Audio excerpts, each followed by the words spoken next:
The Senate Committee on Government Affairs will come to order. Mr. Secretary, please call the roll. Senator Daley? Here. Senator Ellison? Senator Krasner? Here. Senator Neal? Here. Senator Orenshaw? Here. Senator Rogich? Chair Flores. President, please let the record reflect we have 5 members present. We do have a quorum. Please mark Senator Rogich and Senator Ellison as absent excused. Welcome everybody to our Friday edition of Government Affairs. I know everybody's incredibly excited to be here at 3:30 p.m.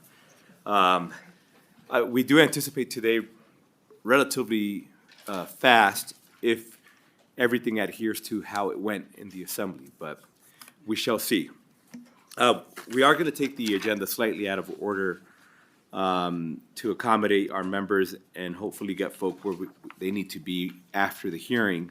So we'll start off with Assembly Bill 128, followed by Assembly Bill 433, followed by Assembly Bill 125, followed by Assembly Bill 281, and then lastly Assembly Bill 41.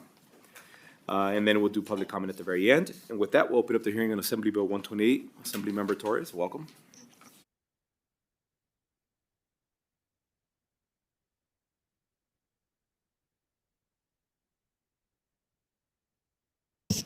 Thank you, Chair Flores, Vice Chair Orenshaw, members of the hardest working Senate Committee, the Senate Committee on Government Affairs. My name is Assemblymember Torres Fawcett for the record, and I proudly represent Assembly District 3 in Las Vegas, Nevada. And today I'm presenting AB 128, which creates the Public Records Task Force. The bill before you today stemmed from a recommendation from the Joint Interim Standing Committee on Government Affairs. I'd like to first begin with some brief background information to explain the issue that this bill seeks to address. Transparency is a critical component of government. The public should be aware of governmental decision-making, and a crucial component of that is access to public records. To this end, Chapter 239 of the NRS, which is the Public Records chapter, begins with a legislative finding and declaration that states, in part, the purpose of this chapter is to foster democratic principles by providing members of the public with prompt access to inspect, copy, or receive a copy of public books and records to the extent permitted by law. In reality, however, public records practices sometimes fall short of this ideal. Additionally, a lot has changed since this original law was put into place. During the February 2024 meeting of the Joint Interim Standing Committee on Government Affairs, we heard from the Nevada Open Government Coalition on issues relating to public records access in Nevada. This presentation followed examples of the barriers that individuals may experience when attempting to access public records, including long waiting periods, access denial, legal hurdles, and more. We have watched several of these issues play out over the years as well. For example, in the wake of the 2023 Clark County School District altercation between a district police officer and a high school student, the ACLU of Nevada engaged in lengthy correspondence with CCSD, documented in the 2024 KTVN article that included allegations of record denials and court appearances before body-worn camera footage of the incident, and nearly 2,000 pages of records were eventually released. Issues like this help to demonstrate the concerns with public records requests. It is therefore necessary that our state evaluate these concerns and make recommendations guiding various aspects of the public records process, which is what AB 128 aims to facilitate. While this bill originally began as an implementation for the Public Records Ombudsman position, continued work in stakeholder meetings with transparency advocates and local governments over the last several months have crafted the bill before you today, which instead creates a Public Records Task Force. I never thought that this piece of legislation was going to be quite as controversial as it was. And so we had many stakeholder meetings with about 30 people in my office at one time. And this is how we came up with this task force. I think that there is a lot of discussion to be had regarding the concerns, many individuals' concerns regarding public records on both sides of the aisle. And it seemed that there needed to be a formal conversation to be had. And while we initiated this conversation in the legislature, I think that there needs to be a more lengthy policy conversation around this committee. This group would continue to explore the intentions for reform suggested with the ombudsman role, but also tackle larger public records issue. I'm going to go ahead and briefly summarize the bill. As discussed, AB 128 creates a Public Records Task Force to evaluate and make recommendations on issues related to public records requests, including access, costs, exemptions, protection of sensitive information, and dispute resolution. This bill also prescribes the membership and duties of the task force, including the requirement that is to submit a report on its work and recommendations to the Joint Interim Standing Committee on Government Affairs and the 2027 legislature. The task force members must be appointed no later than October 31st, 2025. Finally, this act expires by limitation on June 30th, 2027. Additionally, you'll note that this task force is very even. So it's 5 transparency advocates and 5 government representatives, and that was intentional because they need to reach some type of agreement. And I will tell you that after many efforts, that wasn't something that we were able to do quite yet. This bill, I think, is a demonstration of everybody recognizing that we do need to come to the table and have a conversation, but we weren't quite there yet. We need to continue this conversation. I think this bill does just that. So at this time, I'm open for any questions. Senator Neal.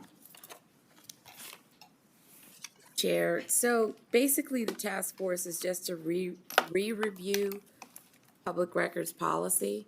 So is it of interest to, because currently I think under, it's NRS 289, I believe it's 289, 387, to also throw in the Citizens Review Board to see if maybe their policy is in alignment with what public disclosure or what folks are interested in? Assemblymember Torres, Fawcett for the record, through the chair to Senator Neal. And please do go direct. Thank you. I'm sorry. I'm not sure that I understand. So is the goal then to have like a citizens review member of that committee on here, or just to make sure that we are reviewing their policies? Reviewing their policy.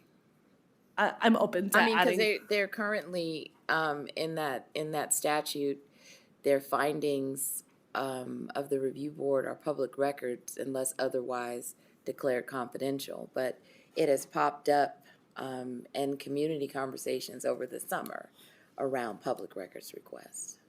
Senator, I'm completely open. Assemblymember Torres, Fawcett for the record, I'm completely open to having a conversation with you and how we could make that language stronger and add it into this piece of legislation. Members, any additional questions? Senator Daley, please. Thank you, Mr. Chair. And my question is directly for you. You really weren't surprised that this was as controversial as it turned out to be. I do remember when we had some of the discussion in the interim, and I think somebody's got to study this and do this, because we have a bunch of different layers and different thought processes and request procedures, people interpreting whether or not they can charge for redaction time and lawyer time. And then I know my colleague was just saying that if it's not declared to be confidential, then it's a public record. But then you have the issue over custody and control, and I know the Supreme Court or courts have come in and said you have to do this balancing test on public interest versus the private issues. So it's not as clear cut as that. So hopefully this task force, if they're up to it, because it's not going to be easy, can come back with some meaningful recommendations to clear. But you shouldn't have been surprised. Assemblymember Torres, Fawcett for the record, I would completely agree. I think, before we can even create the Public Records Ombudsman, there were a lot of questions that were asked as we were having conversations with the previous form of this bill. And we were having conversations about what that would look like. But those questions could not be answered because this task force needs to be created to answer those questions and to clear up that so that we can eventually have more oversight and a better process for reviewing those public records requests. Ultimately, this bill doesn't do that anymore, but what it does do is help us clear up and have conversations about some of the, and strengthen some of those definitions and look at where maybe things are different for certain local governments, pricing being one of them, what the cost of accessing those public records might be different in each jurisdiction. And so having a conversation about what that looks like and getting valid data points to have that conversation around, I think is really helpful. And I really do appreciate all the stakeholders for coming together for several meetings. And even this task force itself was like another fight to create. You'd never think, I didn't think a task force bill would be that tough, but here I am with 2 of them today. And so I'm happy that we were able to get to this point today. Members, any additional questions? Seeing none. Thank you, Assemblymember, for the presentation. I'll invite you to sit back in the gallery and we'll invite those wishing to testify in support of Assembly Bill 128 to please come forward to Carson City or Las Vegas. Seeing no one coming forward, BPS, do we have anybody wishing to join us over the phone in support of Assembly Bill 128? If you would like to testify in support of Assembly Bill 128, please press star 9 now to take your place in the queue.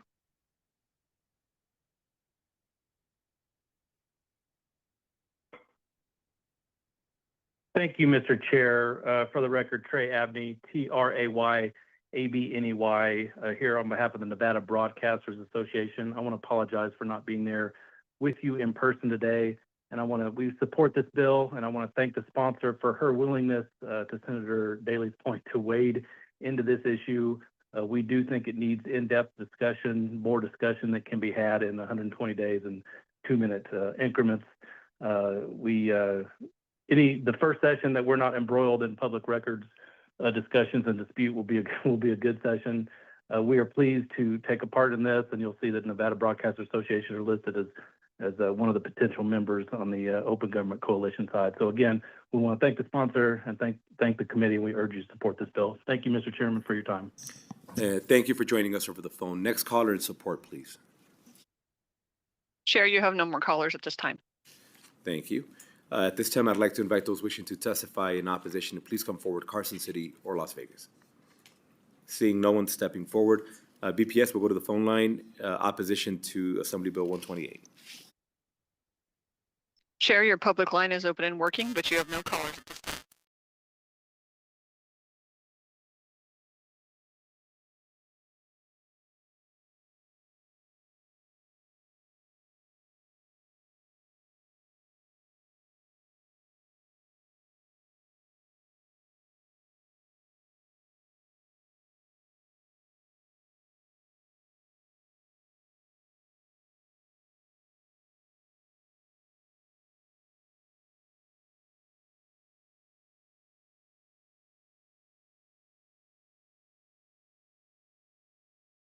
Assemblymember Torres Fawcett for bringing this bill forward and her willingness to work with all stakeholders. Counties support the goals of ensuring accountability and transparency while complying with federal privacy standards and protecting sensitive public-facing security and safety protocols, as well as complex employment and human resource matters. We also appreciate being considered in the pool of potential government representatives and stand ready to participate in the task force if chosen. Thank you. And thank you for joining us. Good afternoon, welcome. Yeah. Good afternoon, Chair Flores, members of the committee. For the record, David Cherry, Government Affairs Manager for the City of Henderson. I'm also here representing the Urban Consortium, which consists of the cities of Las Vegas, Reno, North Las Vegas, Henderson, and Sparks. First, we want to thank Chair Torres Fawcett for allowing us to provide input on the task force composition and the topics included for discussion by those appointed. While the bill uses the terms government representatives and transparency advocates, as local governments, we are also strongly committed to fostering open and transparent government, and we recognize its benefits. At the same time, we as local governments are required by law to maintain the confidentiality of certain sensitive information, with more being added regularly. So there is always a need to balance these two important responsibilities. It is our hope that the task force will use the blueprint included in the bill to strike that balance when it meets, and that it will look at both the requirements to safeguard confidential information and the requirements to fulfill requests for public records in the interest of transparency with equal attentiveness.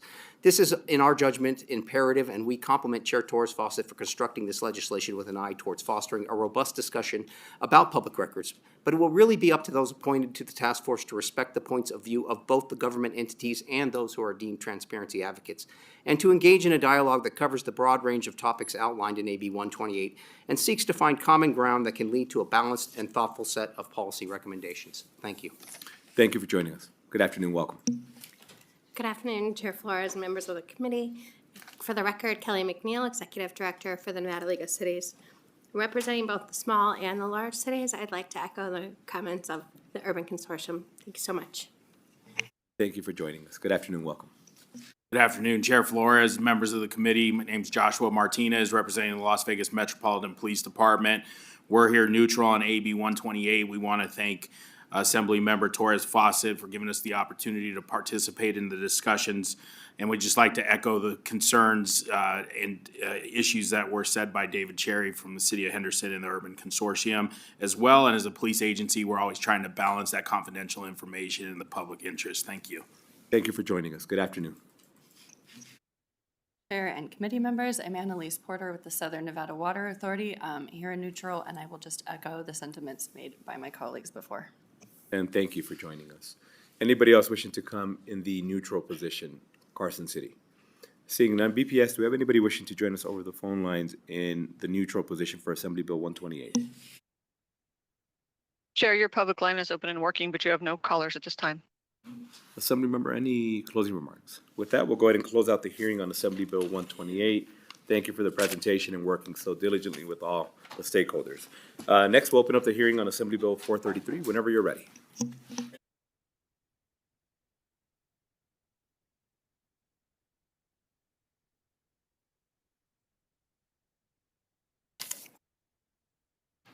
Thank you, Chair Flores, Vice Chair Orenshaw, and members of the hardest working committee, Senate Government Affairs. It's great to be back. I know it's been a long time since I last presented to this committee. I am Assemblymember Selena Torres Fawcett for the record, and I am presenting AB 433, which revises provisions relating to peace officers on behalf of the Joint Interim Standing Committee on Government Affairs. The bill before you today is a recommendation from the Joint Interim Committee. I'd like to begin by providing a brief background to explain the issue that this bill seeks to address. Due to the demanding nature of their work, peace officers face different and often greater health and wellness risks than the general public. Multiple studies have examined this issue. One such study reports police officers are at risk of multiple mental health conditions, including PTSD, depression, anxiety, and suicidal ideation or self-harm. Furthermore, studies report that first responders are seen as a high-risk group for developing mental health disorders, and that the challenging and stressful nature of their duties has negative outcomes on mental health. Due to these concerns, it is necessary to consider different mental health techniques and plans to address them, including programs like screening, long-term monitoring, mindfulness practices, stress management tactics, or counseling services. These health risks also extend to physical health. A workplace health and safety report highlights the bodily stresses that they undertake, including demanding work schedules that leave little time for recovery, physical strain, and chronic pain as a result of work duties, and various operational risks. These realities are reflected to the state as well. During the interim, we heard from multiple law enforcement agencies, peace office, that wellness and that health and wellness are key issues under their consideration, including with their work to combat mental health stigma and to implement programs needed to support officers.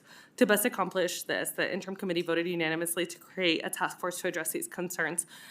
Additionally, during the interim, after this was approved by the interim committee, the firefighters did reach out to me and they asked to be added. So our blue ribbon task force has turned into a purple ribbon task force because it's blue and red, big purple.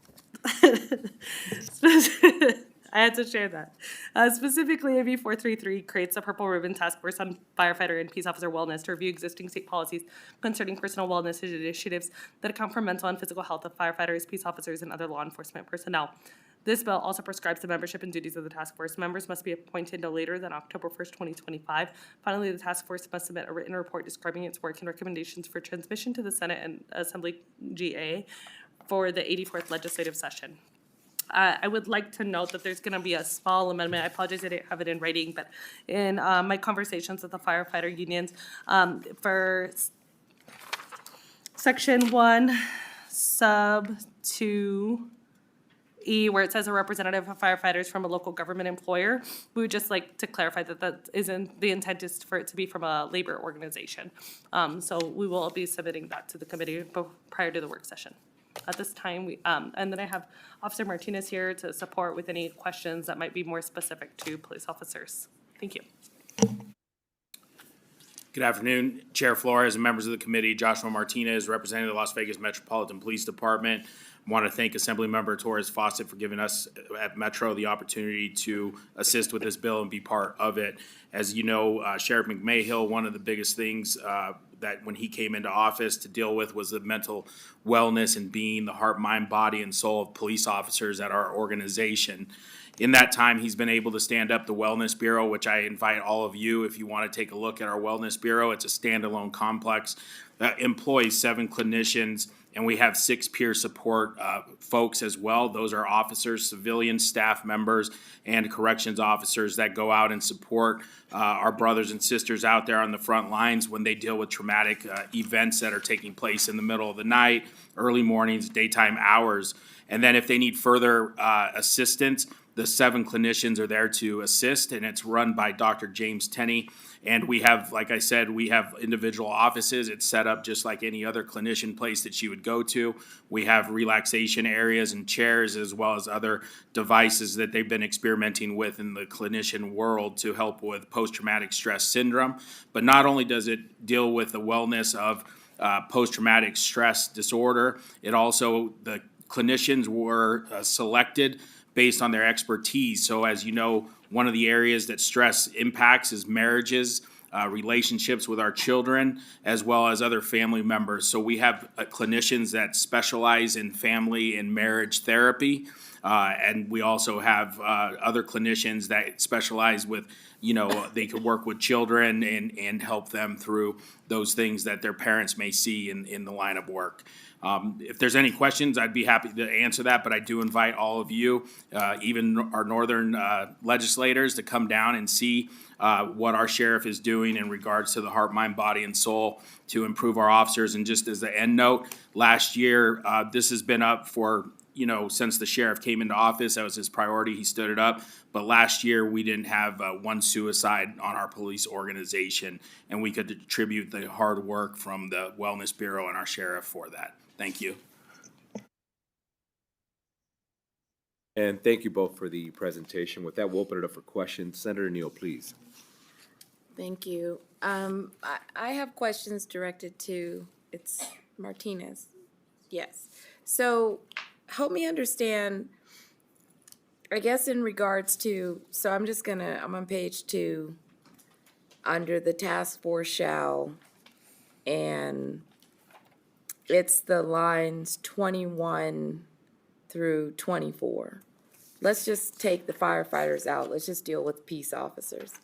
How many existing policies have actually been created, right? So immediately when I saw this bill, I went back to Assemblywoman Monroe Moreno's bill in 2021 in COVID, AB 336. So it hasn't been that long. So how many policies have been created that we're reviewing? And what are the issues that have come up since 2021? Because I just remember when this bill moved in 2021, it was a big issue around wellness and how that should be dealt with, just in terms of the language in that bill. So that's my first part. Josh Martinez, for the record, through the chair to Senator Neal.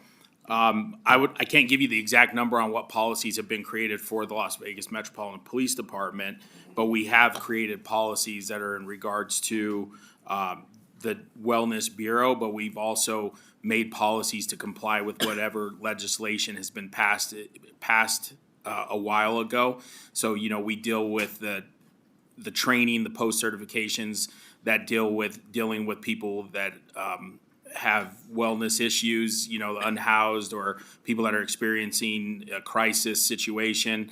But we also have implemented policies at our own organization. So if we have a person that's in crisis, and that as a captain, part of my job is, and as our supervisors' jobs as well as our fellow employees, if they see somebody in crisis, they report that to their immediate supervisor. And at that time, then the immediate supervisor would contact the health and safety department.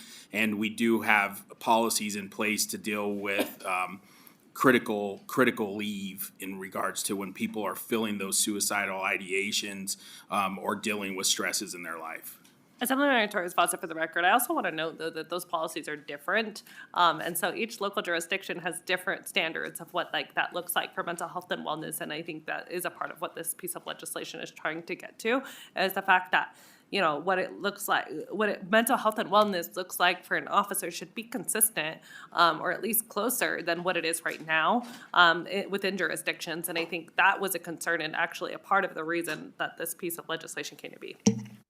So, thank you for that. So my follow-up question to that is, that's what I wanted to understand. So under post, if curriculum needed to be created, which is continuing education, then there is curriculum, right?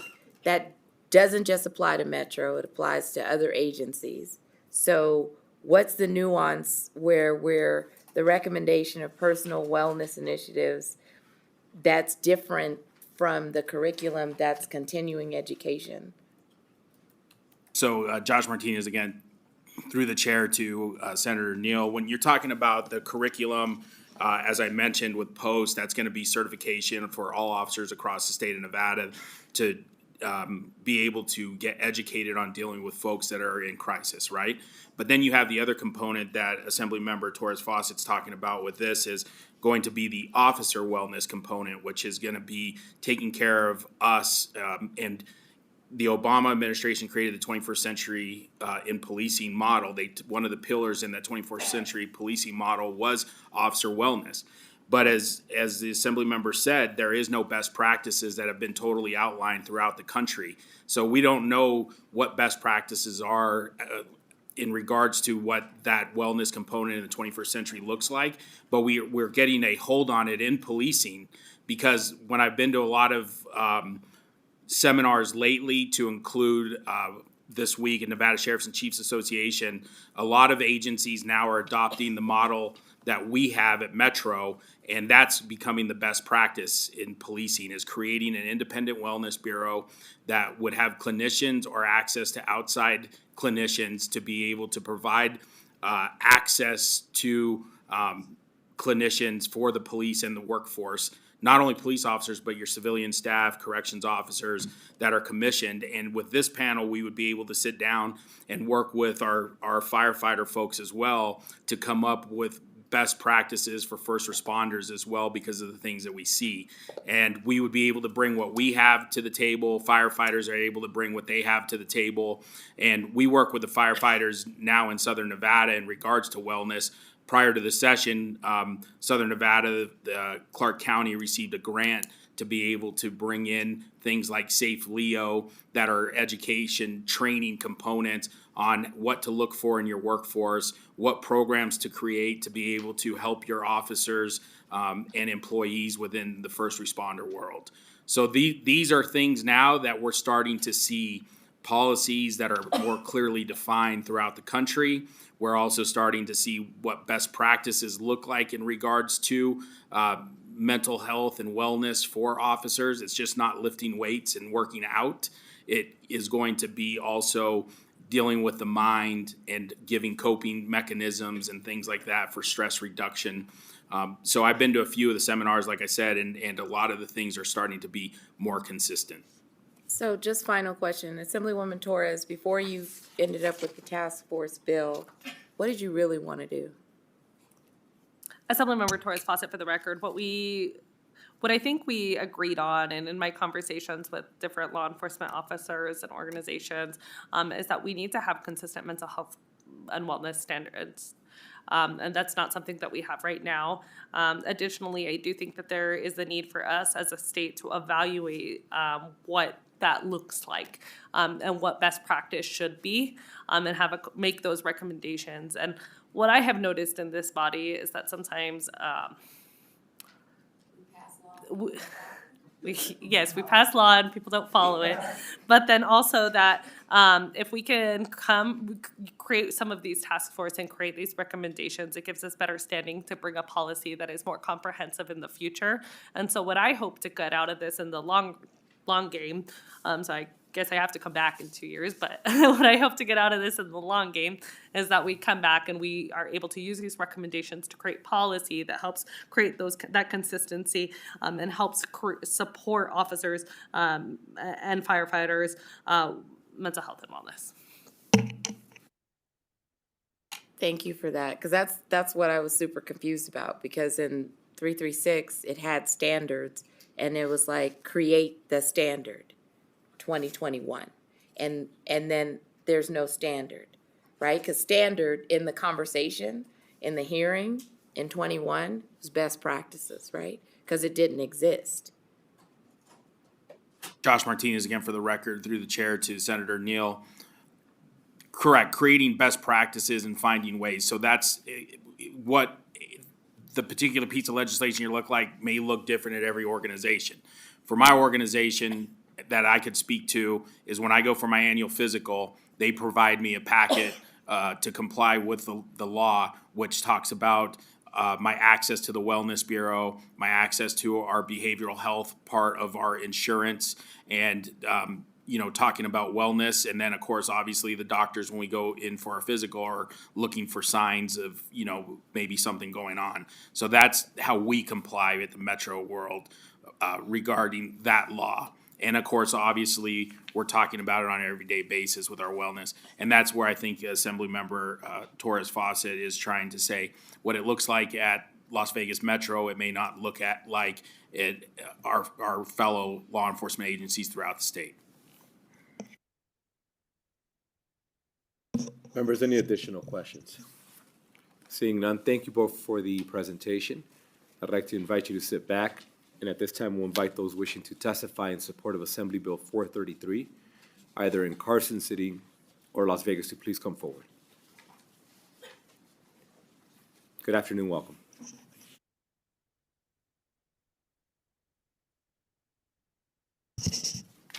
Thank you. Good afternoon, Chair, members of the committee, and thank you, Assembly Member, for allowing us to be part of this task force that is very important for our firefighters. For the record, Ryan Beeman, representing the professional firefighters in Nevada.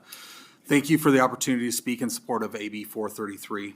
I'm a firefighter serving our community for the last 29 years with a strong commitment to public safety. I'm here today to express my support for this important legislation that proposes to create a purple ribbon task force, a first responder wellness concerning our wellness that as first responders. I'm here today to talk about a group of people who serve our community with courage, strength, and selflessness. Our firefighters and police officers, but behind the uniform, behind the badge, are human beings, people who carry the weight of every tragedy that they respond to. People who wake up every day not knowing what danger they'll face and how often carry emotional scars long after the sirens stop. When mental health goes unaddressed, the costs are profound for the first responders, for their families, and the public they serve. As firefighters, we see burnout, strained relationships, and ultimately we lose good people, not because of what they saw on the job, but because they felt they had to face this alone. The barriers are real, but they're not unmovable. Many first responders don't seek help because of stigma. Because of this, afraid, they seem like they're weak, or they're often not trusted or confidential resources. We must change this, and that's what this task force does. When I approached the Assembly member about this after the interim, we weren't part of the interim as the firefighters organizations at all. And when I seen this, we've seen an opportunity, and I appreciate the Assembly member. Our goal was to answer Senator Neal's question, is to standardize it across the state. We don't have any standardization of it. Fire departments are doing it differently. Really, the fire departments are not doing it. It's actually put upon the unions for the fire departments, are the ones who are kind of using this and also have peer support teams and looking at this. A lot of the cost is all borne by us as the unions. We do use our health insurance trusts out there to help with this, our behavioral health.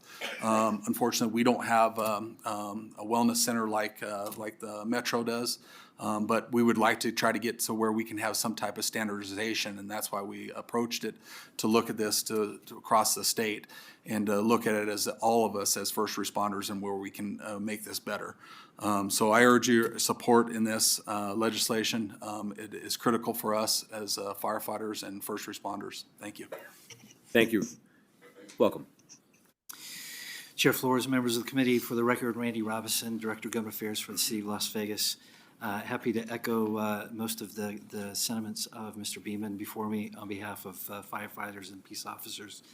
Certainly our fire department, their personnel, and our peace officers are in support of this legislation. Thank you. And thank you for joining us. Welcome. Good afternoon, Chair Flores, members of the committee. For the record, David Cherry, Government Affairs Manager for the City of Henderson. The city supports AB 433, and we recognize the physical and mental health impacts that our public safety employees encounter in their professions, whether they be the women and men of the Henderson Police Department or the firefighters, paramedics, and EMTs of our Henderson Fire Department. We are hopeful that the Purple Ribbon Task Force can offer recommendations that can improve the health and wellness of public safety employees, leading to higher job satisfaction and performance and a better sense of well-being among those whose job it is to keep all of us safe, as well as more effective state policies in this same vital realm. Thank you. And thank you. Seeing no one else in Carson City or Las Vegas, BPS, do we have anybody wishing to join us in support over the phone for Assembly Bill 433? Chair, your public line is open and working, but you have no callers at this time. Thank you. Is there anybody wishing to testify in opposition to Assembly Bill 433, Carson City or Las Vegas? Seeing none, BPS, have we since had anybody join the phone lines now in opposition for Assembly Bill 433? Chair, you currently have no callers at this time. We'll stay on the phone. Anybody wishing to testify in the neutral position for Assembly Bill 433? Your public line is open and working, but you have no callers at this time. Thank you. Anybody wishing to testify in the neutral position, either in Carson City or Las Vegas?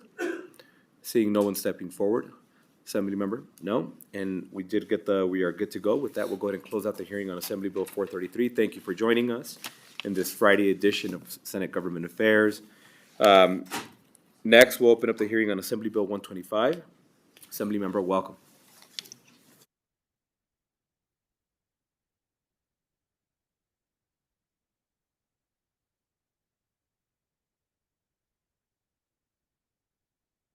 Good afternoon. Thank you, Chair Flores and members of the committee. For the record, I am Assemblymember Tanya Flanagan, representing Assembly District 7 in Clark County. I will be presenting Assembly Bill 125, which revises provisions relating to public bodies. As you can see, the change this bill is making is quite simple. However, before I discuss the bill language, I would like to briefly review what led to this piece of legislation. No one body oversees all the operations, governance, and decisions made within the state. We, as the legislature, are one component of this work. At the state level alone, there are a multitude of boards and bodies that hold meetings and make decisions that impact Nevadans. On top of this, local governments and educational entities, such as our cities, counties, school districts, and the Nevada system of higher education, only add to this assemblage. Trying to keep track of the meetings and the work of all these entities is a daunting task and may discourage and prohibit Nevadans from keeping track of meetings and discussions. Assembly Bill 445 of the 2013 session offered a step toward addressing this issue by requiring the Department of Administration to establish and maintain a location on the official state website to post notices by public bodies that are required by the open meeting law. The bill incorporates an additional component to this requirement to further increase governmental transparency and access. This bill serves to provide concerned and engaged Nevadans with access to information in a manner that will allow individuals to be better informed and, in turn, hopefully more engaged in the public governing process.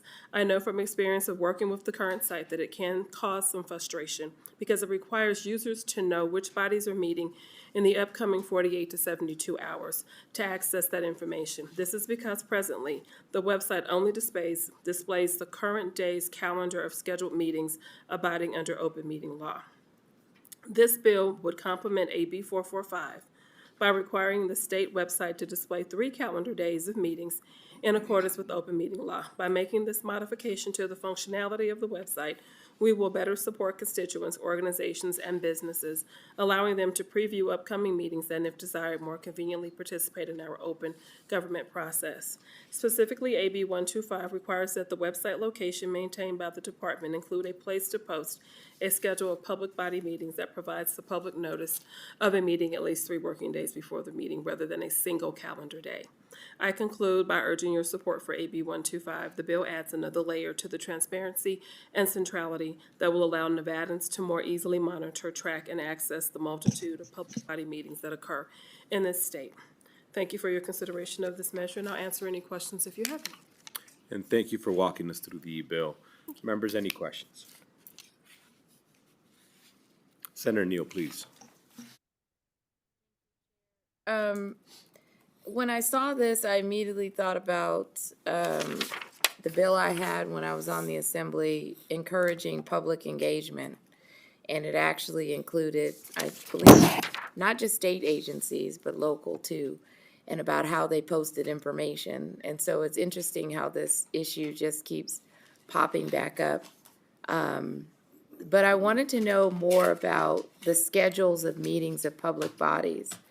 Because I believe under the NRS, that's 241020, that seemed to be local government, not necessarily state.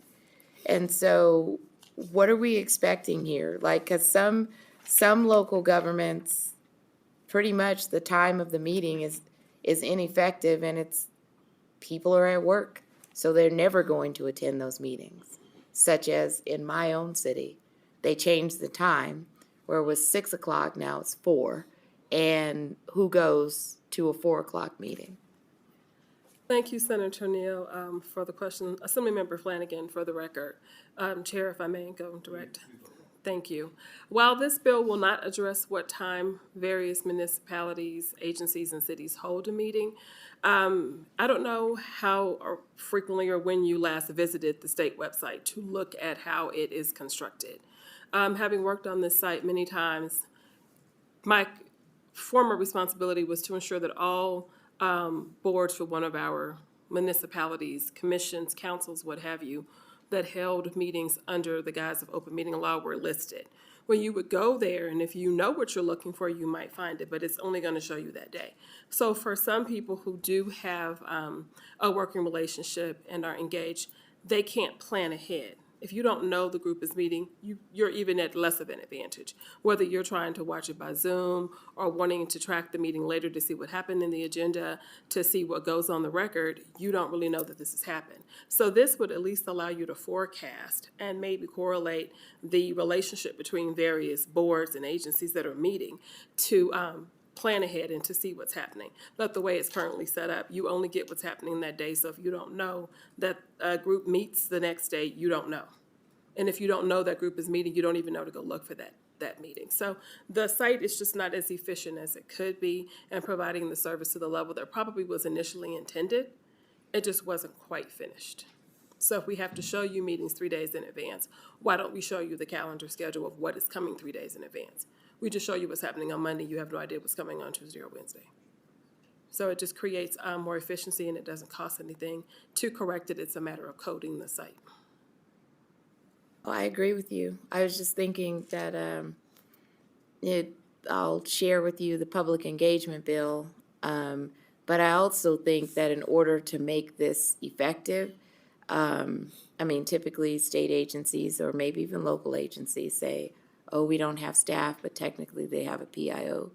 And so what I find interesting is that we might need to do a de minimis fine to make it happen. It's not that they don't, Madam Assemblymember Flanagan, for the record, Senator Neal, it's not that they aren't posting, it's that the website isn't showing. So while you may post your agenda as you are supposed to, it's there. You can't see it. You can only see what's happening that day. So it's not that you aren't posting it 3 days in advance. Nobody can see it 3 days in advance. So the site doesn't quite support the requirement that we have in place. So this is just to require the state, the Department of Administration, to support the requirement that is actually in place so that it complements the open meeting law and the site functions better. It's not that the Board of, I don't know, Air Quality didn't post that they were having a meeting, or the City Council in North Las Vegas didn't post their meeting, or that the County Commissioners meeting isn't posted. But if you don't know which day each one meets, you could only see what's happening that day. So this just makes the site complement the process the way it should. Because right now you can only see the 1 day as opposed to the 3 days of open meetings. It's as if it's not posting 3 days of in it. It's like the site's not showing the 3 days in advance requirement. No, I get it. I just, in the public engagement bill that I had, they were supposed to try to do everything that they could in order to allow the public to, number one, understand, engage, encourage.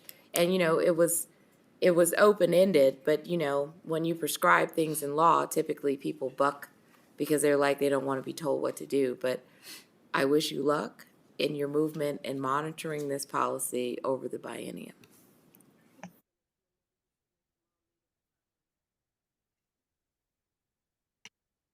Members, any additional questions? Seeing none, thank you for the presentation again. I'd like to invite you.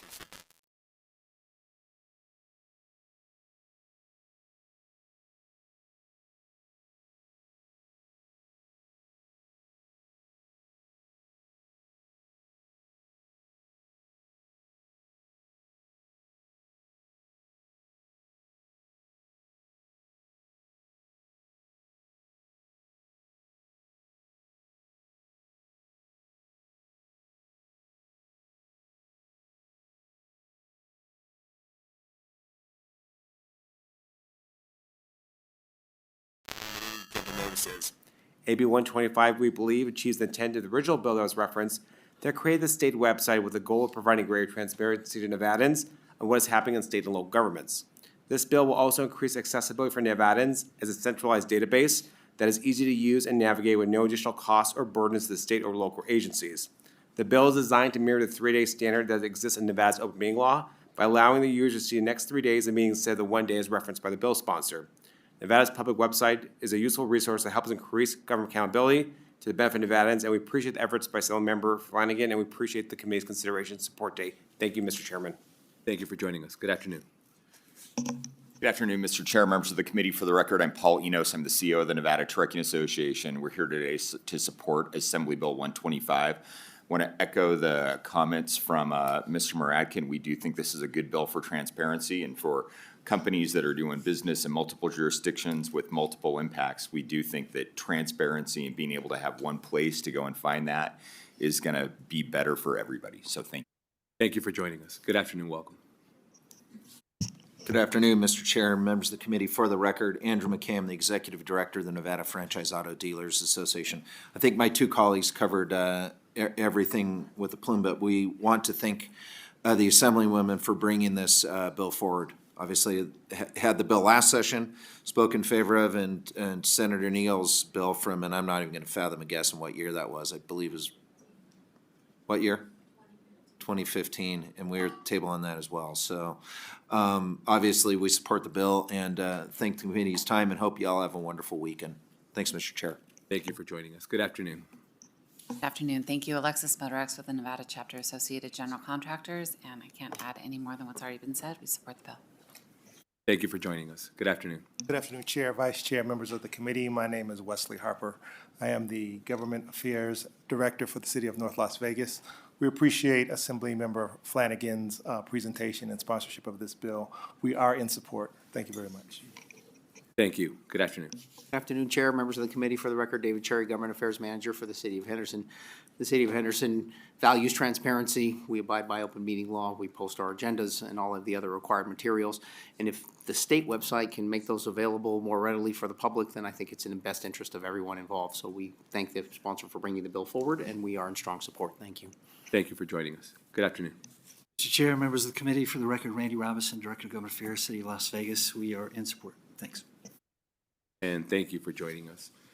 Seeing no one else in Carson City or Las Vegas, BPS, do we have anybody wishing to join us in support of Assembly Bill 125 over the phone?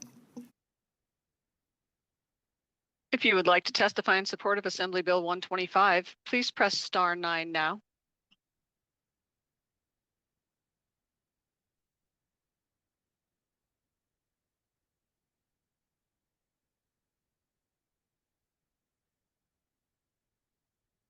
Caller with the last 3 digits, you are unmuted. Please continue.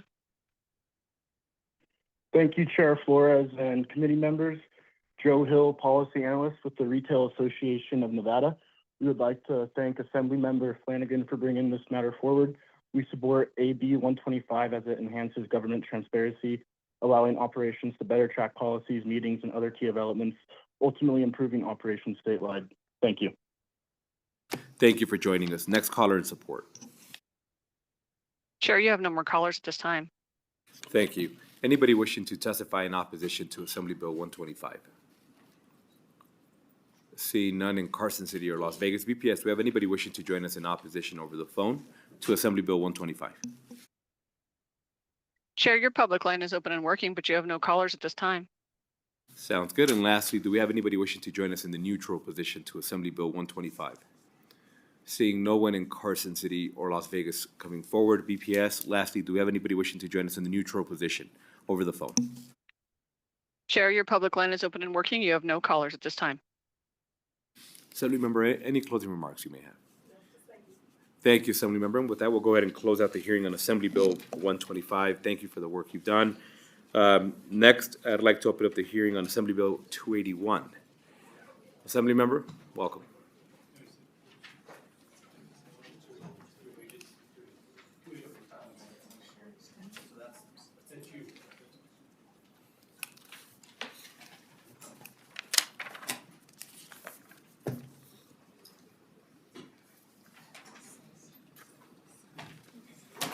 It's great seeing all three of you. Whoever wishes to kick us off.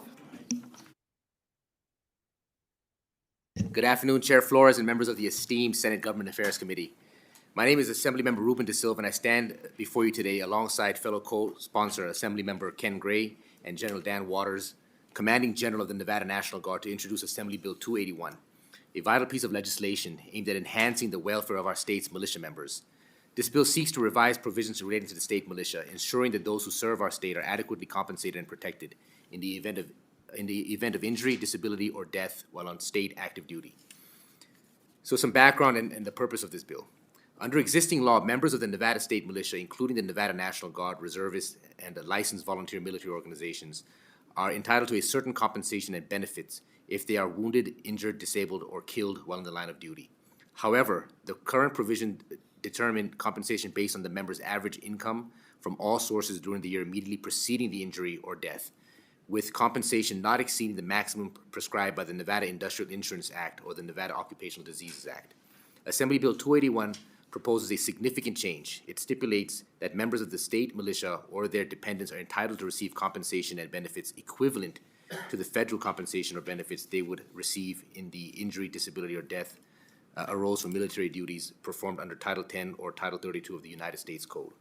This change ensures parity between state and federal compensation, acknowledging the sacrifices made by our militia members regardless of the jurisdiction under which they serve. So the key provisions of this bill. One, it creates equivalence of federal compensation. The bill mandates that compensation and benefits for state militia members are on active duty aligned with those provided under federal law or similar circumstances. Number two, it clarifies the definition of state active duty. It clarifies that for the purposes of industrial insurance, a member of the state militia is considered to be on state active duty 24 hours a day while on such duty. And number three, an exclusion clause. The provisions do not apply to members who are already receiving or entitled to receive federal compensation or benefits for the same injury, disability, or death unless the injury is an aggravation or reoccurrence of a previous condition arising from federal duties. And with that, committee, I'd like to turn things over to Assemblymember Gray. Thank you, Assemblyman. For the record, Ken Gray, Assemblyman for Assembly District 39, Kengray. Just add a little more clarity to Assemblymember De Silva's statement. You have no way of looking at a member of the National Guard and knowing if they're on active duty, state technician status, or federal technician status. And even for those in the Guard, it's hard for them to even know. I actually had to ask some folks that are here testifying today, hey, what status are you in? And where that comes into play is if the members sometimes don't know, the families don't know. So if I'm called to state active duty, say for a state mission for a fire or to assist with an EMAC with another state, and I'm initially called up on state active duty and I get hurt, injured, or killed, my family would be extremely surprised that they would not be receiving the benefits that they thought they would be getting if I were killed on active duty. The way it stands right now, there is a pretty big discrepancy and disparity between the way an active duty member is treated and a state active duty member.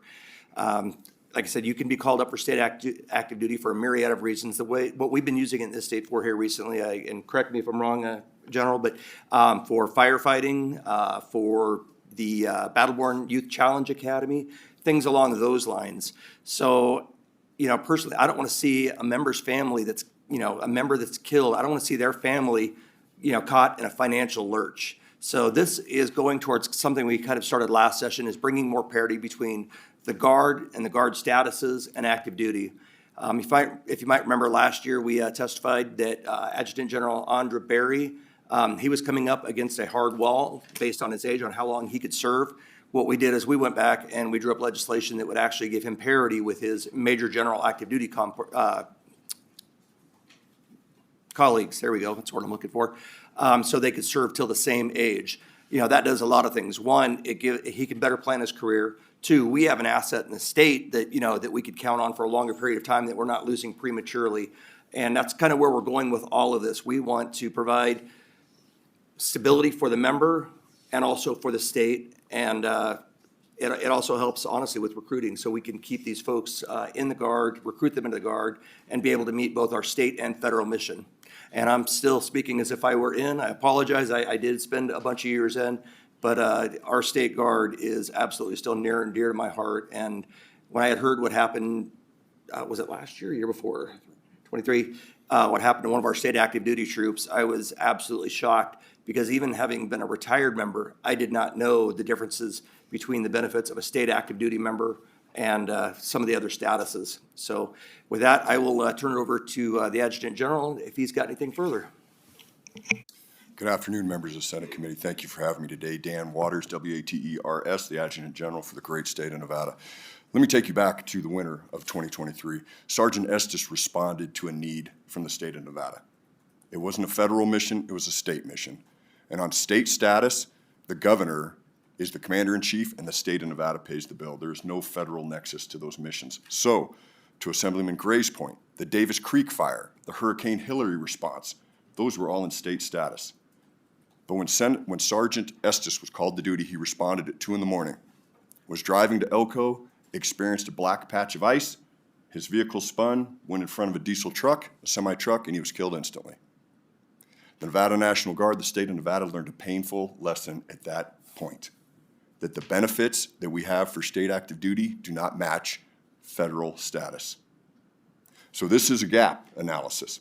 This is a recognition by Assemblyman De Silva and Assemblyman Gray to fix that gap and to make sure members of the Nevada National Guard in state active duty status receive the same benefits from the state as they would if they were on federal status, to take care of the families, education, salaries, those types of things, and continue to move forward. Subject to your questions, thank you for having me here today. And thank you all three for your service, and thank you for joining us this evening. Members, any questions? Senator Krasner. Thank you, Chair. Thank you for your presentation. So my understanding is that members of the Nevada National Guard are on part-time status. They have other jobs, correct? So can you explain to me how this would work? Senator, thank you for that question. Dan Waters, the Adjutant General for the great state of Nevada. We actually have 3 statuses. We have a federal status. I have employees that are Nevada National Guard that are paid federally, and so they're federal employees, with the governor still being the commander-in-chief. Then we have a state active duty status, which is state paid, like I discussed, with the governor as the commander-in-chief. Then we also have our MDay, or traditional status, and that is a Title 32. That is when they're federally paid. That is the 1 weekend a month, traditionally what you hear, 2 weeks a year, which I would say, frankly, is grossly exaggerated at this point, under exaggerated, I should say. Our service members do a lot more than that. So the traditional guardsman, you're exactly right, is 1 weekend a month. The overwhelming percentage of my force is 1 weekend a month, paid federally, but remains under the control of the governor. Thank you, Chair. Thank you for that. So then how would this work and who would this apply to?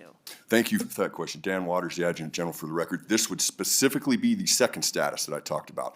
Members that are under the state control being state funded. So if it's a state mission specifically. And so what we do in the National Guard is we have the capability in the state through early congressional acts in the 20th century that the states are allowed to use federal resources to apply action for the state's response. And so we do that. There is a reimbursable position from the state to use equipment, but the people, what we do is we put them actually as a state funded, and they're paid through our Department of Emergency Management at the exact same rates of their current grades if they were in federal status. So this specifically is for people on state active duty that are being paid by the state to perform a mission specifically for the state. If I can provide an example of that, 2005, we had Hurricane Katrina in New Orleans. We had at the If I could just have time, you state your name for the record. oh, I'm please. sorry, Assemblyman Ken Gray for the record. Not used to being on the side. 2005, we had Hurricane Katrina. We were activated under state active duty. We were pulled away from our regular Monday through Friday jobs because most of us were traditional. I wasn't, but most of our force was traditional.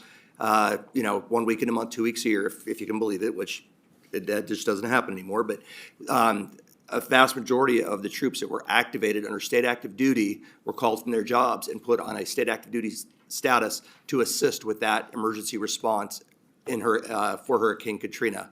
Had anybody been hurt or injured, they would have been covered. Now, thank God, it was declared a federal disaster fairly quickly. Things got rolling, and we were able to convert our troops from a Title 32 SAD status to we went into a Title 32, active duty special work, there's a lot of different codes and fundings and laws that come into play. But, in that case, they were converted down the road because it did become a federal emergency. But you can be a weekender or you can be a full-timer and you could still be called up for responses such as that. So just clarifying, Assemblyman Gray. So this would apply to members of the Nevada National Guard that are on part-time status, the 1 or 2 weekends a month, that get called in emergency situation. Is that correct? Assemblyman Ken Gray, for the record, you're correct. The vast majority would be troops that are called up that are normally part-time. There's not 100% all the way, but that is the vast majority of instances. There are some states like California that actually use it as a full-time employment status under state active duty, but I don't think we have any of those in our state at this time. Dan Waters for the record, the Adjutant General. Senator, to answer your question, this would be, frankly, all of my employees. Now, one of the key provisions of this bill is the exclusion clause. So if someone was on federal status, they get federal benefits and they would not get any state benefits. This is specifically for employees, whether they are M-Day, traditional National Guard, or full-time National Guard, and they go on a state mission, a state order, a state paid status, then they would be covered by these provisions. Thank you, ma'am. Thank you. I appreciate that question. Thank you for allowing me to clarify. Oh, I'm sorry. And Senator, I'll say just really quickly, the general sort of philosophy of the idea is that we need to up these benefits to equate that of the federal government.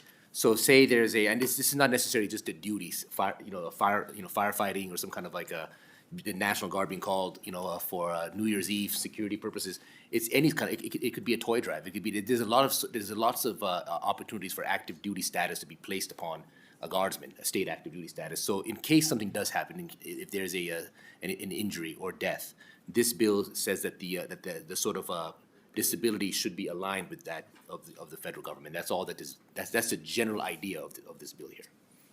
I'm not sure we caught your name for the record, but that was Assemblymember De Silva. Ruben De Silva for the record.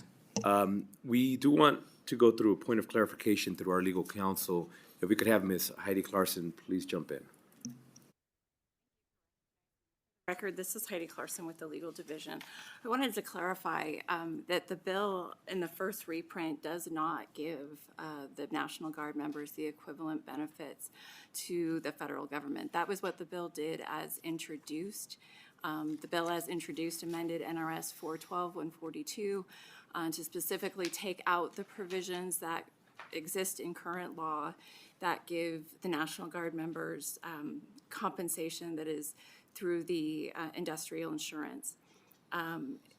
When the bill was amended, it took those provisions out, and now the first reprint keeps the benefits and compensation at the state level, but it clarified that members of the militia who are on state active duty are deemed to be on state active duty 24 hours a day for each day of state active duty. It further adds a definition to NRS Chapter 616A to clarify that for purposes of the industrial insurance provisions that the Guard members are deemed to be on state active duty 24 hours a day. If it is the intent of this committee to give the Guard members equivalent benefits to the federal compensation, then the bill needs to be further amended to go back to language that was in the introduced version. Dan Waters, the Adjutant General, for the record. I appreciate that question. Yeah, when I say equivalencies with the federal government, we talk about equivalencies. I don't think that's meant literally. I think what it's meant right now is when we have folks on state active duty, they're not eligible for anything if they're killed. What we're asking for is what any state employee would get, the same exact benefit of Nevada National Guard that's on a state status. And for the record, again, Heidi Clarkson, under the existing provisions of NRS 412-142, it does say that members who receive disabilities, that they are deemed to be employees of the state of Nevada. So I can't speak to a particular situation or how that situation was resolved for purposes of the getting the members' benefits family. But under current law, they are entitled to benefits under the state workers' comp provisions. They are not entitled to the federal benefits. So again, if the intent is for the benefits and compensation amounts to be the same as equivalent in federal law, the bill needs to be amended. You are correct. This is to get them within the state structures. Oh, I'm sorry, Assemblyman Ken Gray, for the record. I forgot my own name again. This is to get them as close as possible. They are in a state active duty status, a state employment status. Quite honestly, I don't think as a state we could ever get them the full benefits they would be entitled to as an active duty member. I mean, when we first started down this road, we looked at those, educational benefits, everything that the family would be entitled to. But we decided that the financial remuneration, getting as close as we can to that point, would be the best road to follow, because that's where the immediate need was going to be, and we had to fill that void. And quite honestly, most of the members, honestly, I think I've only known of one member in this state in an SADE status that was killed, junior member. So the financial parity was pretty darn close between the state and the federal side. Chair Dan Waters, Adjutant General, for the record. I really appreciate that clarification, because this is the exact problem we're experiencing right now. I should say the Estes family is experiencing. We thought the law did cover them, and we've been told by the state that it does not. So if you'd like to be a witness in that, I think that'd be fantastic. However, that being the case, that's what we're looking for, is clarification for this, so we can make it specific and make sure they're aligned, so there is no equivocation or differences of opinion. That's what we're looking for. And thank you for that. I know we will have an opportunity off the record to continue vetting this. I think it sounds like we're all in alignment in wanting to ensure that we're capturing the same humans. And it sounds like the position of that's being presented now is that should be occurring, but it's not happening. And so we need to address that one way or the other, but that's the whole point. So I do appreciate that we are in alignment. We just got to figure out the best way to do that. Members, any questions with the bill as it stands? Vice Chair Orenshaw, please. Thank you very much, Chair. And maybe I'm being duplicative, but certainly the story you told about Sergeant Estes was heartbreaking, Adjutant General Waters. And I'm wondering if there'd be any thought of trying to make the bill either retroactive or have an effective date that might cover what happened to him, so his family might qualify for benefits. Because it certainly sounds like they would have if that tragedy had happened after the effective date of this bill being signed into law. I wonder if there's any thought given to trying to have the effective date maybe be the day before that tragedy happened to him. Senator, I appreciate that question, Mr. Chair, through you to the Senator. Dan Waters, Adjutant General, for the record. That would be fantastic. I would say we're actually in the appeal process right now. The Nevada National Guard is providing support, continues to provide support to the Estes family. We've talked to the widow, and she understands right now, and with the language, the bill does not have a retroactive status, that this would affect potentially future soldiers and airmen that would be in this issue. I would say, and I don't say this lightly, but thank God we've only experienced this one time. You're exactly right, Senator. It was a tragedy to the family, and we're trying to make that right. And if we could make this retroactive, if there was such a taste within the Nevada Legislature to make that happen, the Nevada National Guard supports that wholeheartedly. Thank you, Chair, for the question. Thank you, General Waters, and thank you to Assemblymember DeSilva and Assemblymember Gray for bringing this bill. Senator Neal. I guess I'm in section 1, line 10, and I guess maybe based on the existing law, because it's really a rewording of the in line of, which it originally said in line of duty instead of on state active duty. But you guys were always under the heart and lung chapter in 617? Dan Waters, the Adjutant General for the record. I couldn't speak to that directly. You're exactly right. We are under certain things. And one of the points, and I really appreciate council bringing this up, and I was thinking about it, one of the clarifying points is the 24 hours, because that's where we get the difference in the line of duty. And thank you, Senator, for bringing that up, because that's actually what spurred my thoughts, is like for the Senator Estes case specifically, going to the point of the mission, is that covered? And that's where we actually got in with the state, specifically the industry or the insurance commission, on what was considered on state active duty. Was it once they were at their duty station performing their duties, or is it once they leave their home responding to the call of the state of Nevada?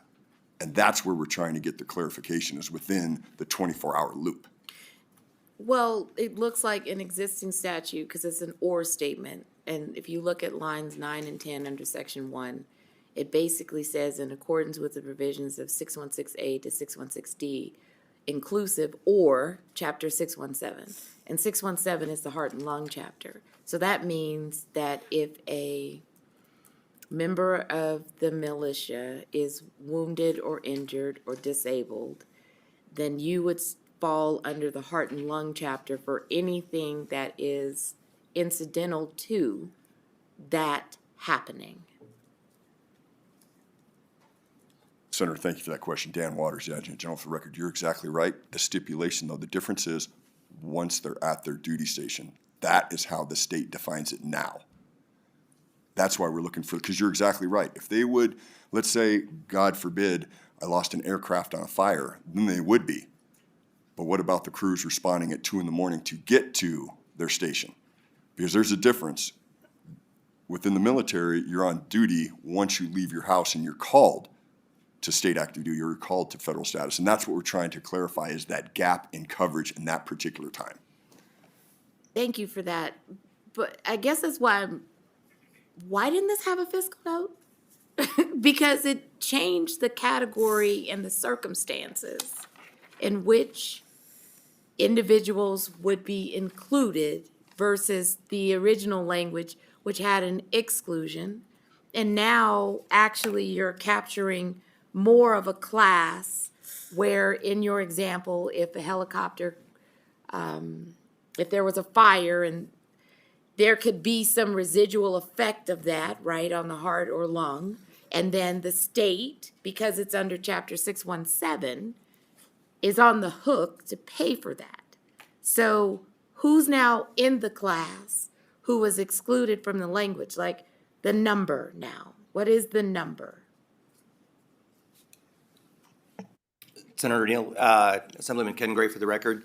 I don't think they expanded the class, and I know this is kind of hard to visualize. With the state active duty, with the state, their mind frame is an 8-hour-a-day employee. They get to their job, they punch in, and then they punch out, 8 hours later. With state active duty, as the general said, that call to have them start their duty could come at 2 o'clock in the morning, it could come at 4 o'clock. They were not a state employee prior to that very phone call. That clock starts ticking at that time. So all this is doing is capturing the group of people that would be called to state active duty. So, I guess you could look at it as an expansion, because you're going from 0 to 10 people, or whatever is needed for that mission.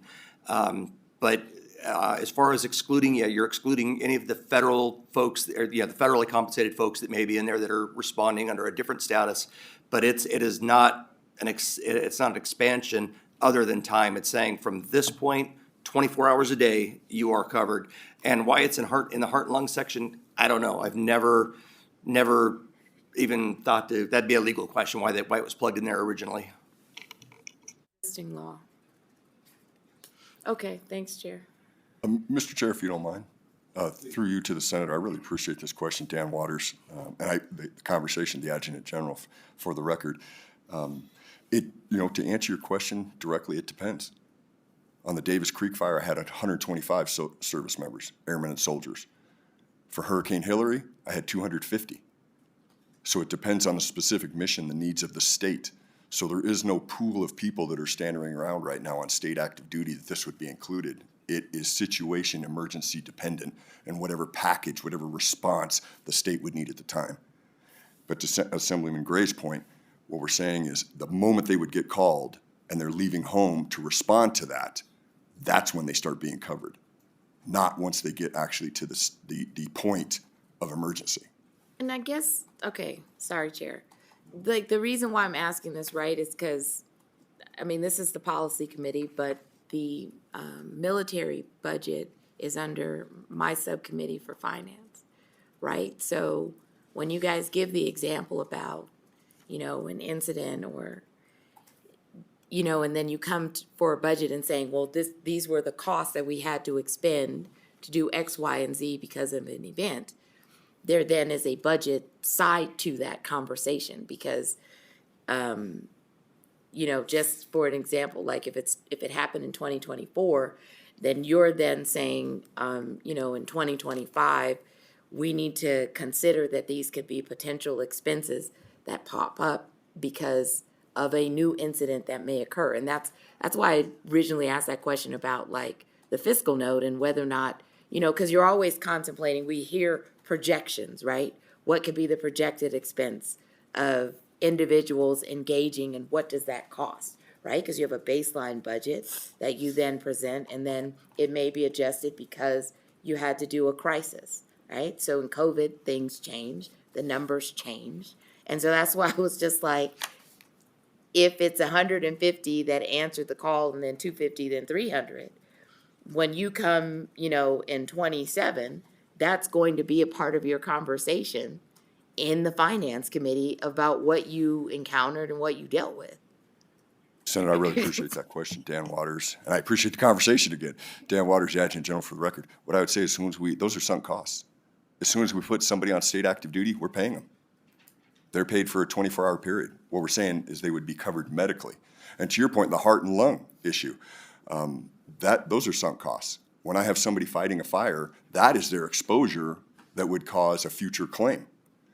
What we're saying is the travel point specifically, that they're injured during travel to get to that station, or like I said, God forbid, killed, to make sure the families can continue, and just making it commensurate with, frankly, other employees of the state of Nevada, what they would get.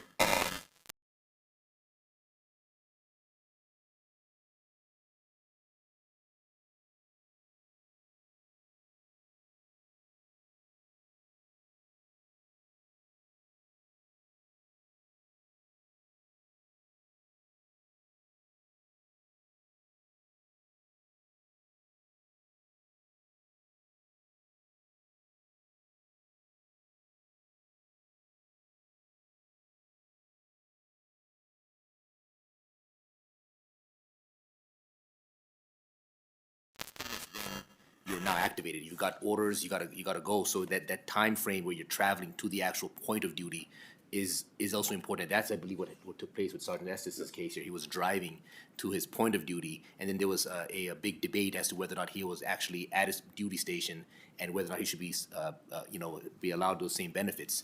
And then also when it came to the fiscal note, I did get a response back, and I'll share that with you. I have it upstairs in my office, that there really wasn't a way of analyzing that number, and that because of the past sort of record, it was deemed that it wouldn't have a real impact in regards to a state impact. So again, I'll share that with you, and we can have a conversation about that here soon, Senator. Mr. Chair, if I may.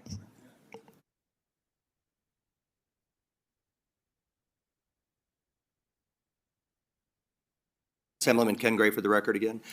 Senator Neal, that is a great question. And I think to the point of the fiscal note, because this wouldn't be coming out of their budget, it would be coming out of, it'd be covered under the Nevada Industrial Insurance Act or the Occupational Diseases Act, that it's already set up for employees of the state.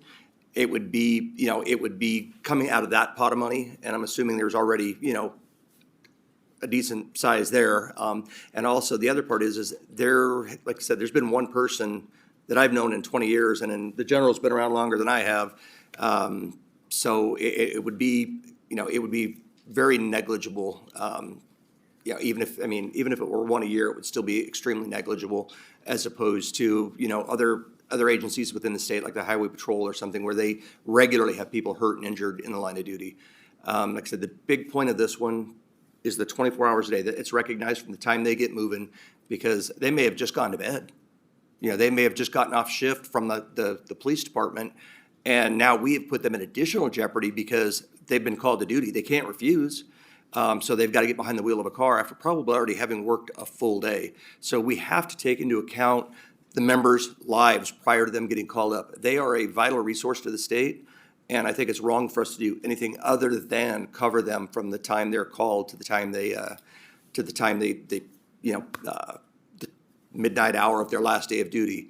And that is the true parity with the active duty side. They've recognized that if you're called to active duty, federal active duty, whether it's Title 10, Title 32, Title 5, that clock starts, at midnight, or, the minute they're called, I should say, and then continues on a 24-hour basis. Mr. Chair, if you don't mind, Dan Waters, Adjutant General, for the record, I really appreciate that. And I'd reiterate, we've had this happen thank God. We've only had this happen one time. And that was Sergeant Estes. And it's very difficult for me. I don't want to sit here and tell you, oh, this would never happen again. I would never do that, because we're in a dangerous business. They're dangerous environments, there's no doubt about it, and responding at 2 a.m, I don't know what elements they would be exposed to at that time. But I really, like I said, I appreciate this conversation, because it's about Nevadans. Nevada National Guard members are from Nevada. They're Nevada citizens themselves.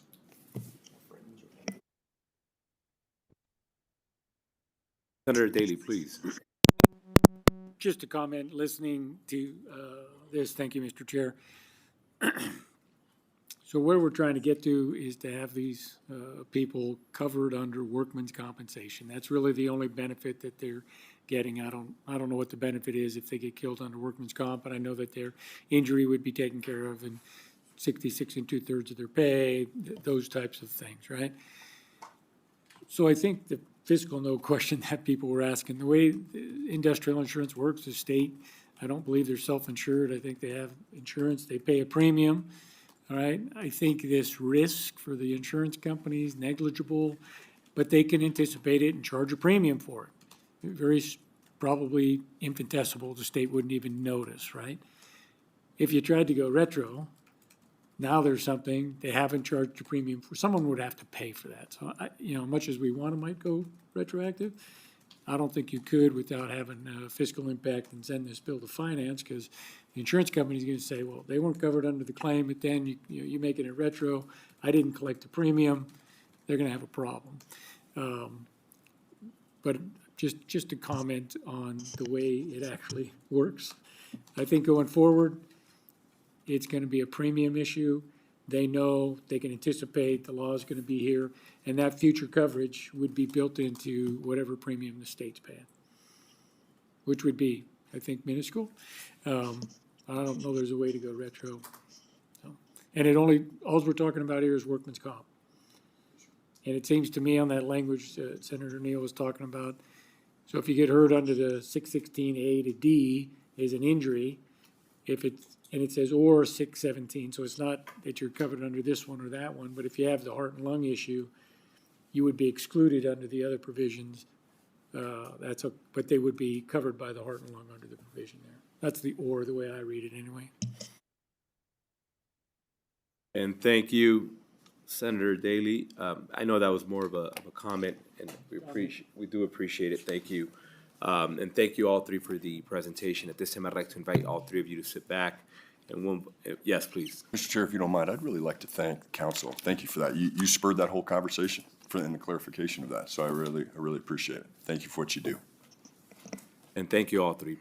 At this time, we'd like to invite those wishing to testify in support of Assembly Bill 281.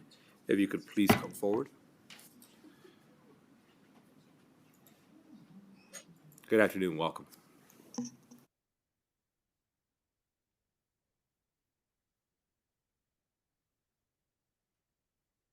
Almost got wounded just sitting in the chair. Anyway, Chair and committee members, for the record, my name is Andrew LaPelbet.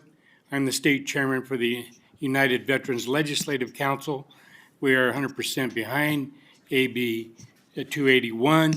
I do ditto my previous presenters on all scores and some important details as well that have come out that we should be working out with.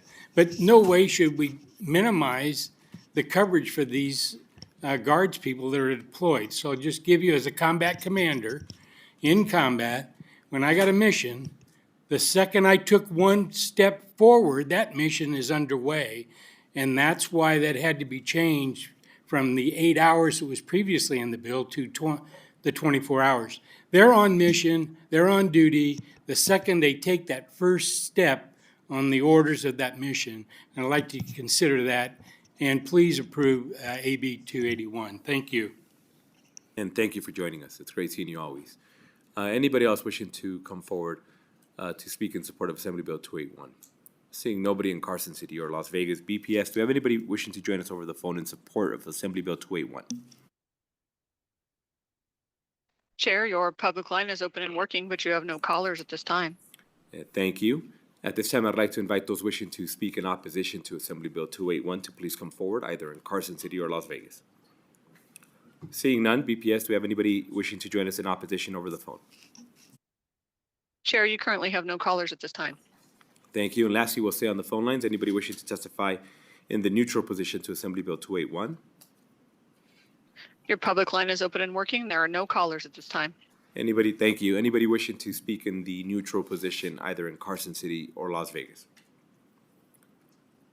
Seeing none, at this time, I'd like to invite our presenters to come back if you have any closing remarks.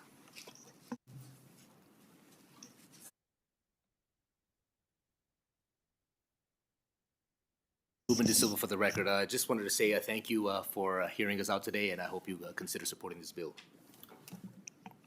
Assemblyman Ken Gray for the record again. There is one point I would like to make real quick that just came to mind. Now that the dirty secret is out and troops know that if they're called to state active duty, they may not be covered, their families may not be taken care of, I would contend that those troops will still stand up and make sure the mission happens. I mean, that's just what we do when we put that uniform on. However, the family members may not be so understanding and forgiving anymore, knowing that they may be left in a lurch if the person is, permanently injured or killed, or other. So, again, I just think this is absolutely something we need to do, not just for our troops, but for our state. We rely on them for emergency response. I mean, think back to Fernley. Think back, when the levee broke. Think back to the deep freezes and the floods in Washoe Valley. Think back to any of the events that we've responded to aside from the fires. I mean, this is something that we rely on as a state, and it's something we all know in the National Guard that we sign up for, that we've got that dual status mission. We've got our federal mission and our state mission, and that's why we choose to do it. We are your hometown guard, your folks, your neighbors, your friends, your family, and we're there to serve you. And speaking for me, I'd be back in uniform in a minute if I could in the Guard. So thank you very much again for hearing this, and your consideration is, we're eternally grateful for that. Thank you. Members of the Senate Committee, Dan Waters, Adjutant General for the record. I want to make sure that you don't leave today with the impression that we've been keeping this information from our members. That is not the case. What we've basically been relying on is their patriotism, their love of Nevada, their love of country, to still know that their families not receive the same benefits, but they're still answering the call when we need them. Senator Daley, you were exactly right. It's about the 66 2/3. It's about a death gratuity. When I have to look at a family that can't afford to bury their loved one. And frankly, we are very fortunate to live in such a patriotic state with organizations like the Nevada Military Support Alliance that then contributed the money so the family could actually bury their loved one. I don't want to look somebody else in the face and have to do that again. And so I'm asking for your support, and I'm always here for questions. And again, Council, thank you so much for spurring that conversation. Mr. Chairman. Senator Krasner. Thank you, Chair. Thank you. So what you are saying now brought up a question in my mind. How many times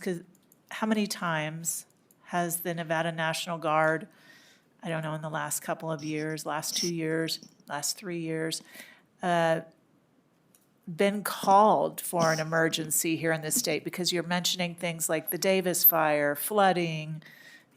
So how many times, I don't know, let's say the last 5 years, I don't know what you can remember or what's fresh in your memory. Mr. Chairman, through you to the Senator Krasner, Dan Waters, the Adjutant General, for the record, that's totally dependent. I don't have that number off the top of my head, but I'm going to tell you it's probably, with our civil support team, we're probably over 100 responses for various activities in the state. Now, the ones we're talking about are major events. Now, I don't want to say it's exclusive to major events, but those were the ones that I brought up specifically because I knew you'd be aware of them. But like responding to an unknown substance in Ely, Nevada, I've got Nevada National Guardsmen responding to that. A search and rescue in Winnemucca, I've got helicopter crews responding to that. Movement of some type of asset, sandbags for the state, for example, to respond to a flood or some other situation, or just preparedness. I've got C-130s responding to that. So it's regular. It's probably realistically about 100 domestic missions a year in the state of Nevada. On those, for state active duty, it'd be tough for me to tell you. Probably about 50% of those are going to be on state active duty in some form or another. Thanks, Senator. I appreciate it. Mr. Chair, may I add to that one real quick? And I think the general will concur with this statement because we were just talking about it. A lot of times, Senator Krasner, a lot of times, Assemblyman Ken Gray for the record, a lot of times when they are called up for state active, called up on state active duty, you'll find out later on that they've been converted to some kind of a federal status because the federal funds have come in. There's an emergency management number that's given down for, for back billing. So, and that's exactly what happened to us with Hurricane Katrina. To get the ball rolling, we had to be called up on state active duty. But once everything, the machinery started catching up with us, we were all converted to a federal status, which alleviated the state of any liability at that point. Mr. Chairman, I apologize. Dan Waters, the Adjutant General, for the record, I just want to be clear on this. The federal government determines what gets to be designated a federal emergency. The state of Nevada doesn't get to do that. So we can apply for that, and that typically goes through our Division of Emergency Management and then through FEMA. But the Assemblyman's exactly right. The first response, almost 100% of the time, is going to be some type of state active duty, and then possibly that mission will be converted to a federal status. As you know, Davis Creek was not. That's why we didn't launch the mobile airborne firefighting system with our C-130s. Because that's a specific federal asset. Now, those are things that Governor Lombardo is specifically addressing in other legislation at the federal level, but I appreciate the opportunity to frankly clarify some of the operations because it can be convoluted, there's no doubt about it. And with that, we'll go ahead and thank you again for your service and thank you for being here today. We'll go ahead and close out the hearing on Assembly Bill 281. And next, we'll go to those wishing to we'll open up the hearing on Assembly Bill 41.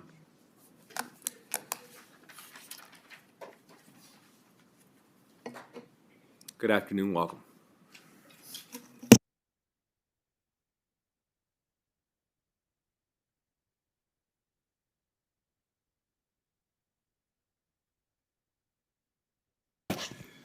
Good afternoon, Chair Flores and members of the committee.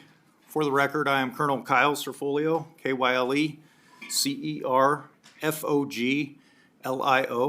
Director of the Joint Staff for the Nevada National Guard.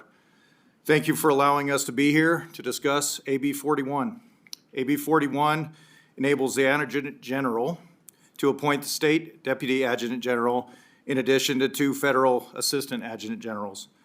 By adding the proposed verbiage, it allows a clear delineation of current senior level command structure for the state. This does not cost the state any money. The Deputy Adjutant General will serve as second in command and assist the Adjutant General in leading and managing the joint force of the 4,800 soldiers, airmen, and civilians. We're available to answer any questions you may have. The committee, Dan Waters, the Adjutant General, for the record again. Thanks again for this opportunity to discuss specifically now AB 41. I'm going to tell you, you have somebody very humble sitting in front of you. Colonel Cerfolio is already doing the job.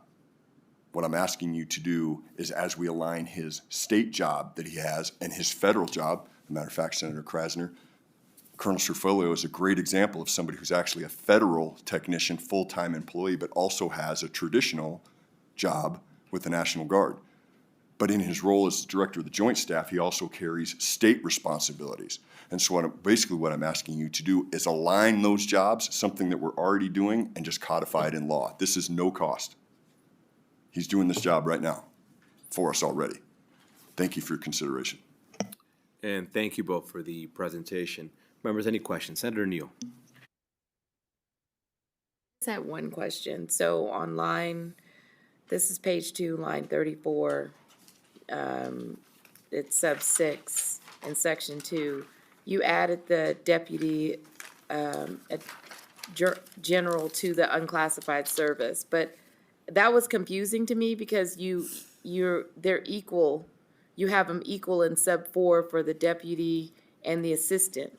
So does one make more than the other, or are they both unclassified? Yes, both unclassified, so no difference in pay.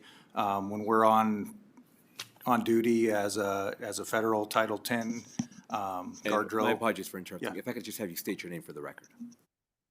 Said I wasn't going to do that. Colonel Kyle Serfolio for the record. So when we're on duty, say on guard drill like this weekend, we'll make whatever our commensurate of our rank is. During the week, I am the only full-time one out of those currently right now.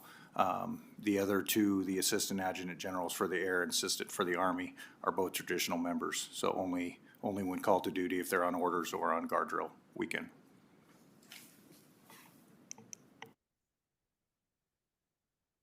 Members, any additional questions?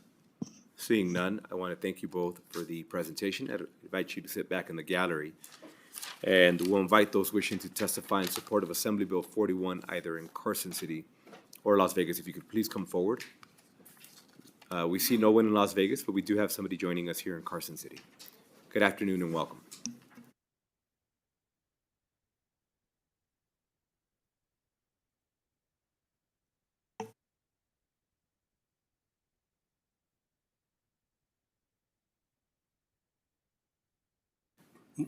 Is that working now? I was probably louder without it. My name is Andrew LaPelbert. For the record, I'm the chairman of the United Veterans Legislative Council, representing the 250,000 veterans in our state, and we support this. It's AB 41 as the structure is critical in any military organization, especially. We, over the last few decades, have taken our adjutant generals and sent them around the planet. Our previous adjutant general was called on all these other functions related to the National Guards throughout the nation, and there's a lot of functions dealing with the feds that they have to deal with. We need a clear and distinct who's second in command when the senior adjutant general is not here at home. And so we endorse this entirely for the title of the deputy adjutant general to be added into the structure, even though he's already filling the job and they're paying the bill. Thank you. And thank you for joining us. Is there anybody else wishing to speak in support of Assembly Bill 41? Seeing none, BPS, do we have anybody joining us over the phone lines? Support for AB 41. Chair, your public line is open and working. You have no callers at this time. Thank you. Anybody wishing to testify in opposition either in Carson City or Las Vegas to Assembly Bill 41? Seeing none, BPS will go back to the phone lines. Anybody in opposition for Assembly Bill 41? Chair, your public line is open and working. You have no callers at this time. Thank you. And lastly, we'll go to those wishing to testify in the neutral position either in Carson City or Las Vegas. Seeing none, BPS, anybody join the lines now in the neutral position for Assembly Bill 41? Chair, you currently have no callers at this time. Thank you. And any closing remarks you may have.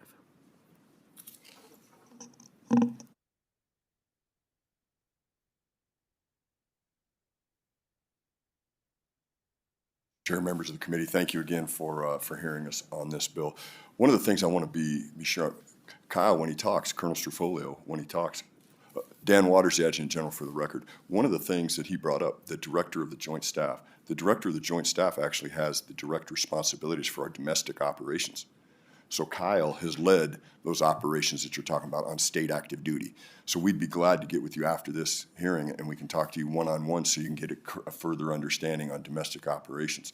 So with this, specifically, when you're looking at the language, Senator Neal, on those titles that are specifically outlined in the bill, so I'm basically asking Colonel Cerfolio, soon-to-be Brigadier General Cerfolio this summer, to wear 3 hats, because that's what I have. He's the Assistant Adjutant General Air, he's the Director of the Joint Staff, and then he'd be the Deputy Adjutant General. 3 jobs. But that's the kind of dedication that we're receiving in Nevada from the members of Nevada National Guard, and Kyle is a great representation of that. And I think that may have prompted a question. Senator Krasner, please. Thank you, Chair. Thank you for that. That did prompt a question. So when the Adjutant General appoints a Deputy Adjutant General, are they a volunteer or will they receive a salary? Thank you for that question, Senator. Dan Waters, the Adjutant General. For the record, there'd be no additional compensation. I'm asking them to do additional work for the same amount of money they're already getting.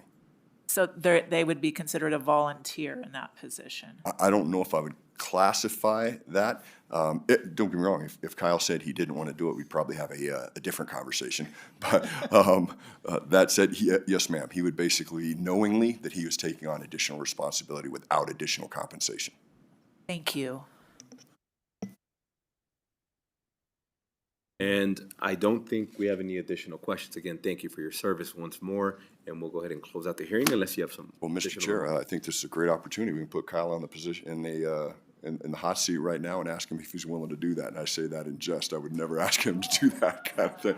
But he is a fantastic American, fantastic Nevadan. And like I said, he is a great representation of what we have in the Nevada National Guard. And thank you all again.